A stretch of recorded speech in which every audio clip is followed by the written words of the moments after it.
Buying a house is exciting, but understanding property taxes can feel like deciphering a secret code. So let's break down how Zillow displays and estimates this crucial cost. First, navigate to any property listing on Zillow.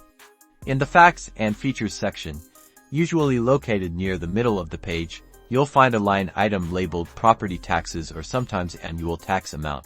The displayed amount represents either the most recently recorded property tax paid by the previous owner or Zillow's estimate, which will be indicated with a disclaimer like estimate next to the amount. Scroll down the page further, and you might find a tax history section, which, if available, shows the property tax amounts paid in previous years. This history can provide valuable insights into how property taxes have changed over time and can help you anticipate potential future increases. Keep in mind that Zillow's estimates, often tied to their Zestimate, are generated using algorithms and publicly available data, so it's crucial to independently verify this information.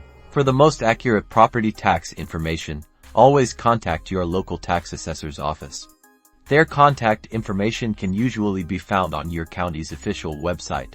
Understanding property taxes on Zillow is a great starting point, but remember that due diligence and verification with official sources are essential for making informed home buying decisions.